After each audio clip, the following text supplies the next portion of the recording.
अभी मैंने एक पेशेंट देखा तो सोचा इसके बारे में आपसे बात कर लेते हैं। देखिए, एंडोमेट्रियोसिस एक कंडीशन होती है फीमेल्स की। इसके बारे में आप मॉडर्न के डॉक्टर से भी काफ़ी समझ सकते हैं और चैट जीपीटी पे रिसर्च कर सकते हैं। एक कंडीशन होती है एंडोमेट्रियोसिस। इसमें क्या होता है कि जो हर महीने यूट्रस के अंदर मेंस्ट्रुएशन ब्लड की ग्रोथ होनी चाहिए, वो बाकी के पार्ट में होने लगती है, यानी कि फैलोपियन ट्यूब में, ओवरी में, इन सारी जगह पे हर महीने ब्लड बनने लगता है, मेंस्ट्रुएशन वाली ग्रोथ होने लगती है, लेकिन वहाँ से चूँकि निकलने का कोई रास्ता नहीं है, इसलिए हर महीने पीरियड में सीवियर पेन उठता है। इसके सिम्पटम्स में क्या आएगा कि पीरियड में बहुत ज़्यादा दर्द होगा, ब्लड निकलेगा नहीं, और अगर निकल जाएगा तो बहुत ही बड़े-बड़े क्लॉट के रूप में निकलता है। कई बार हैवी ब्लीडिंग भी होती है और दर्द मेनली होता है। सीवियर पेन उठेगा आपको पूरे एब्डोमेन के एरिया में, बैक में, कमर में और जांघों में, और इसके साथ-साथ कई बार उल्टी, दस्त, ये सारे सिम्पटम्स भी चालू हो जाते हैं एंडोमेट्रियोसिस की कंडीशन में।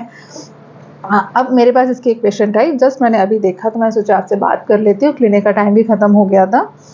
मेरे पास वो पेशेंट आई, ऑलरेडी काफ़ी लंबे समय से एलोपैथी ट्रीटमेंट ले लिया था। उम्र उनकी करीबन 35 के अप्रॉक्स मान की 35 के समथिंग कुछ उनकी एज थी। ठीक है, अब उन्होंने काफ़ी लंबे समय ट्रीटमेंट ले लिया और उन्होंने कहा कि जब तक हम दवाई लेते हैं, मेडिसिन लेते हैं, तब तक हमारा पीरियड भी ठीक-ठाक आ जाता है, सिम्पटम्स भी सही हो जाते हैं। लेकिन जैसे ही मेडिसिन खत्म करते हैं, वापस दिक्कत आ जाती है और हर पीरियड में उनको पेन किलर मेडिसिन लेनी ही पड़ती है। इतना सीवियर पेन होता है कि वो कोई काम नहीं कर पाते हैं और पीरियड के 3 से 4 दिन उनको बिल्कुल हेल वाली महसूस होता है। ये पेशेंट ने मुझे बताया। अब देखिए, जैसे लास्ट जो वीडियो मैंने बताया था कि आयुर्वेद में क्लिनिकल ट्रायल वगैरह क्यों नहीं हो पाते हैं, क्या बात है? अब देखिए, मैंने उस पेशेंट को देखा, मैंने क्या ट्रीटमेंट किया। फर्स्ट थिंग, मेरे हिसाब से, आयुर्वेद के हिसाब से, ये क्या है, अपान वायु की दृष्टि है। एंडोमेट्रियम की जो ग्रोथ होनी चाहिए थी, वो आपके यूट्रस के अंदर होनी चाहिए। वो ग्रोथ यूट्रस के अंदर नहीं होके बाकी की जो एरिया है, फैलोपियन ट्यूब है, ओवरी है, आसपास की जगह पर होने लगी। तो ये दृष्टि किसकी है? अपान वायु की। मेरे को क्या करना है कि मेरे को केवल अपान वायु को सेट करना है। इस विकृति के कारण उसको डिस्मेनोरिया हो रहा है, इस विकृति के कारण उसको हैवी ब्लीडिंग हो रही है, तो मुझे 10-15 चीज़ों को सेट नहीं करना, मुझे केवल 1 या 2 चीज़ें हैं उसको सेट करना है। बाकी के सारे जो है वो उसके सिम्पटम्स हैं, वो अपने आप ठीक हो जाएँगे। मैंने उसमें क्या किया, सिंपल मैं आपको ट्रीटमेंट पूरा बताती हूँ। महामंजिष्टादि काढ़ा और खदरारिष्ट, ये 2 मेडिसिन मैंने क्यों दी? क्योंकि महामंजिष्टा और खदरारिष्ट दोनों ही ब्लड सर्कुलेशन की जितनी भी गड़बड़ी होती है, एक्स्ट्रा ग्रोथ होना, एबनॉर्मल ग्रोथ होना, खून का ज़्यादा सप्लाई होना, खून की कम सप्लाई होना, आयुर्वेद में इसको क्या बोलते हैं कि जो रक्त का है ना, वो क्लॉट वहाँ पे बन रहा है, इसको खा वैगुण्य वाली कंडीशन बोलते हैं, कहीं पे आयुर्वेद में शब्द होता है। तो अगर ऐसी कंडीशन है ब्लड से रिलेटेड, तो उसमें मंजिष्ठा और खदिर दोनों ही ड्रग ऑफ चॉइस होते हैं एक तरीके से। तो मैंने उसको महामंजिष्ठादि काढ़ा दिया और खदरारिष्ट दिया। अब अगर ये दोनों दवाई का आप पैकेजिंग देखोगे तो उसके ऊपर लिखा रहता है कि ये खुजली, दाँत, खाज, खुजली जैसी बीमारियों में काम करती है। मैंने इसमें किसमें दिया? मैंने एंडोमेट्रियोसिस की कंडीशन में दिया। बाकी इन दोनों ही दवाइयों का प्रयोग मैं घुटने के दर्द, पैरों में होने वाली स्वेलिंग, इन सारी चीज़ों में भी काफ़ी करती हूँ। तो मैंने उसको ये 2 मेडिसिन दी। साथ में चंद्रप्रभावटी दी, क्योंकि चंद्रप्रभावटी ड्रग ऑफ चॉइस है यूट्रस से रिलेटेड होने वाली किसी भी प्रकार की प्रॉब्लम के लिए। अब अपान वायु की विकृति है। अपान वायु वात का एक टाइप है, इसको रेगुलेट करना है तो क्या देंगे? हम विरेचन वाले तेल का प्रयोग करेंगे। तो मैंने वहाँ पर एरंड तेल के कैप्सूल दिए। एरंड तेल के कैप्सूल 2 या 3 कैप्सूल हफ्ते में 2 या 3 बार लेने हैं, गर्म पानी के साथ में। स्टार्टिंग में जब मैंने फर्स्ट ट्रीटमेंट स्टार्ट किया था, फर्स्ट के 5 दिन मैंने उसको लगातार दिए थे और उसके बाद मैंने इसे हफ्ते में 2 करा दिए थे कि अपान वायु का वैगुण नहीं रहा है। खाना खाने के बाद मैंने उसको सौंफ खाने के लिए बोला कि रोज़ आपको खाना खाने के बाद थोड़ी-सी सौंफ चबानी है, क्योंकि सौंफ वायु का अनुलोमन करवाने वाली, यानी कि वायु की गति को रेगुलेट करने वाली होती है। तो मैंने उसको ये सारी मेडिसिन दी, ठीक है?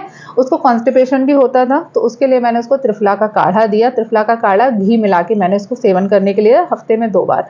इतना सा ही ट्रीटमेंट था। इसमें से कोई भी ऐसी मेडिसिन नहीं है जिससे मैं बोल सकूँ कि ये ड्रग ऑफ चॉइस होगी एंडोमेट्रियोसिस के लिए। त्रिफला, आप बोलोगे यार पेट साफ करने की मेडिसिन है, मैं बोल रही हूँ त्रिफला वायु का जो अनुलोमन होता है उसको करने वाली मेडिसिन है। ये विरेचन करने वाली मेडिसिन है। वायु जब ऊपर खिंची हुई रहती है अपने नॉर्मल स्थान से, उसको वापस लाने के लिए त्रिफला का काढ़ा बहुत अच्छा होता है। मैंने उसको ये मेडिसिन दी। आज वो 2 महीने के बाद आई थी, मतलब फर्स्ट मंथ का ट्रीटमेंट और सेकंड मंथ का ट्रीटमेंट कंप्लीट हो गया। आज उसका कहना था कि पीरियड में मेरे को कोई पेन नहीं हुआ। अब जो मैं क्लिनिकल ट्रायल वाली बात कर रही थी, अगर मुझे इसे क्लिनिकली प्रूफ करना है आपको, तो उसके लिए मुझे उस पेशेंट के हर मंथ में अल्ट्रासाउंड कराने पड़ेंगे। साथ ही साथ मुझे जो पैरामीटर होते हैं कि जो ब्लड ग्रोथ हुई है वो कितनी हुई है, कितनी कम हुई है, कितनी नहीं हुई है, उसको चेक करना पड़ेगा। तो अब अगर मैं पर्सनली पेशेंट से बार-बार अल्ट्रासाउंड कराऊँ तो ना ही वो इतना अफ़ोर्ड कर सकते हैं, ना मैं अपने पर्सनल खर्चे पे अफ़ोर्ड कर सकती हूँ। लेकिन जो पेशेंट का जो कहते हैं ना टेस्टिमोनी होता है कि भैया वो अपने मुँह से बोल रहा है कि भैया मुझे पेन उठता था, मुझे पेन में आराम है, अब मुझे पीरियड नॉर्मल तरीके से आ रहे हैं, ना ही मुझे हैवी ब्लीडिंग हुई, ना ही मुझे इस बार पिछली 2 बार से कोई भी पेन किलर मेडिसिन लेनी पड़ी। तो आयुर्वेद ऐसे काम करता है। आयुर्वेद में ना ड्रग ऑफ चॉइस नहीं होती। एलोपैथी में हमेशा ये चीज़ रहती है कि आप एक मेडिसिन बताओ जो कि इस कंडीशन में काम करे। एंडोमेट्रियोसिस की कंडीशन में एक्स वाई जेड का कॉम्बिनेशन है जो सारे पेशेंट में काम करेगा। आयुर्वेद में वो चीज़ नहीं हो सकती। क्यों? क्योंकि यहाँ पे पेशेंट की प्रकृति डिपेंड करती है।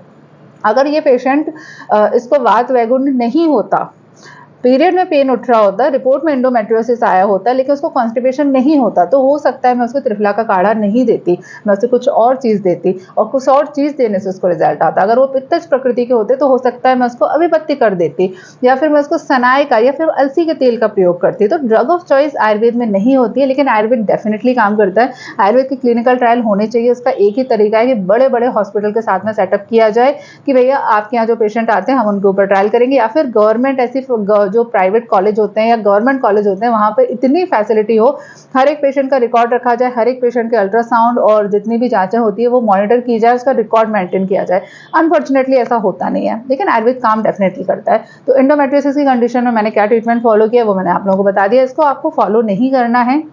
बार-बार बोल रही हूँ, आयुर्वेद में एक ट्रीटमेंट हर पेशेंट के ऊपर काम नहीं करने वाला। इवन आयुर्वेद नहीं, आयुर्वेद और होम्योपैथी दोनों के साथ ऐसा होता है कि एक ही ट्रीटमेंट सारे पेशेंट पे काम नहीं करेगा। हर पेशेंट की प्रकृति और उसके रोग की जो कंडीशन है ना, वो काफ़ी ज़्यादा इंपॉर्टेंट रखती है। चलिए इस वीडियो में इतना ही। रैंडमली वीडियो मैंने ऐसे ही शूट कर लिया और नेक्स्ट वीडियो मिलता है। तब तक के लिए stay healthy and be happy. Good bye.